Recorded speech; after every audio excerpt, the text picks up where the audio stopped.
Hey parents! What do we really think when we punish our kids? How parents punish kids. Hi everyone! Today I want to share something that I think every parent has wrestled with at some point. Punishing our kids. I came across this amazing article by a parenting expert. Don't think punishing kids is just about spare the rod, spoil the child, because there are ways of punishing that can leave even deeper scars than a spanking ever could. It's honestly kind of shocking. First, let me give you the big picture. The article says that punishment often comes from this belief we have as parents. Kids will behave better if they feel bad or hurt. But it's not just about spanking, it includes things like threats, criticism, insults, or even ignoring them and staying silent. And get this, ignoring and silence can actually hurt kids more than yelling or hitting. Hearing that, I got chills, because I've definitely gone quiet on my kid before without realizing how big of a deal it could be. Now, let's dive into the details together. Are parents today still spanking their kids? Okay, picture this. Back in the day, our parents used the rod to teach us, right? But these days, experts and the media keep telling us spanking isn't the way to go. So, has it actually become less common? I was super curious, and the article dropped some surprising stats. A 2013 survey in the US showed that 81% of people still supported spanking, as long as it's done discreetly. Older generations were even more on board. 82% of Gen X parents and 72% of Gen Y parents said they're okay with it. I was floored. I thought spanking was fading away. But apparently not. What's wild is how differently people define spanking. Some parents say a swat on the butt is fine. But anything else physical is a no-go. Others think any kind of physical punishment, like slapping, twisting ears, or pinching arms, is fair game. It got me wondering, what do I actually think when I punish my kid? Do you ever feel the same? The truth is, punishment isn't just spanking. Alright, here's where it gets even more interesting. Punishment isn't just about spanking. Guys, the expert says it's about making kids pay for their mistakes when they mess up. And it shows up in so many ways. Spanking, slapping, pinching, threatening, criticizing, insulting, shaming, or even ignoring them completely. I remember this one time my kid messed up. And I was so mad I snapped.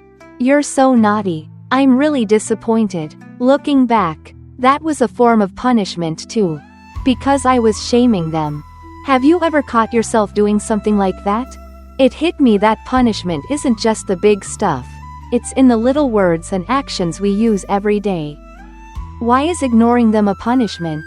It breaks my heart to think about it. Guys, this part really tugged at my heartstrings. So please listen with all your feelings. Okay?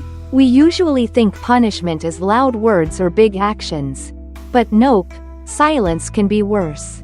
The expert says when we ignore our kids, don't answer them, or just give them that cold, dismissive vibe, like rolling our eyes or smirking, it's punishment too.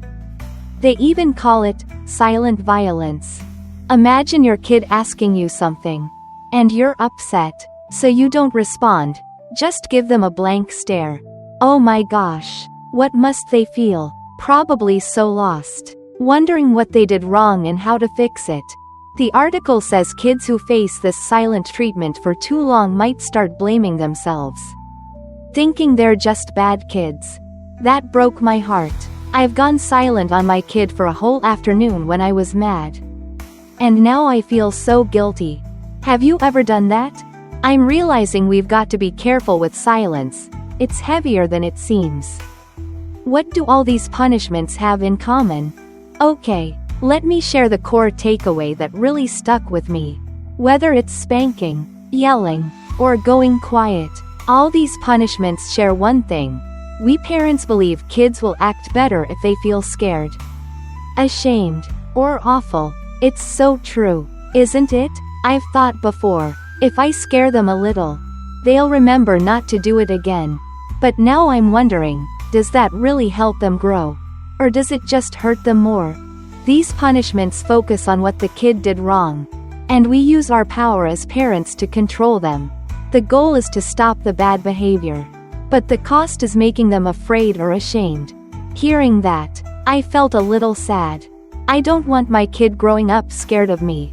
What do you think about this? Is timeout a punishment? It's got me wondering. Alright, this last part is so cool because I've used timeouts with my kid and never knew if it counted as punishment. You know timeout, right? It's when you tell your kid to sit quietly somewhere because they're throwing a tantrum or acting up.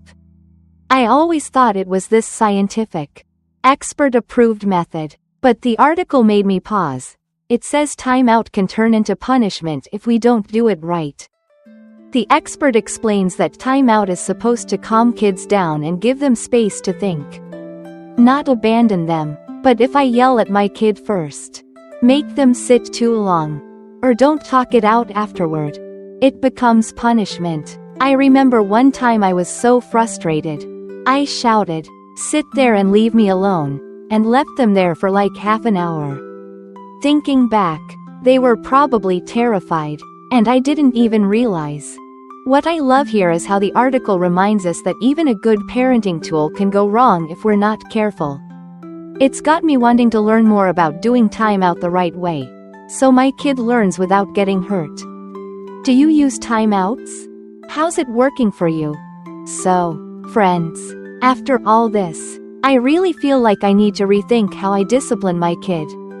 Punishment isn't just about spanks. It's in the subtle stuff like our words, our attitudes, even our silence.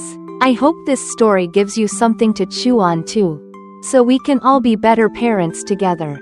Our kids deserve to be loved and guided gently, don't they? Thanks for listening to me pour my heart out.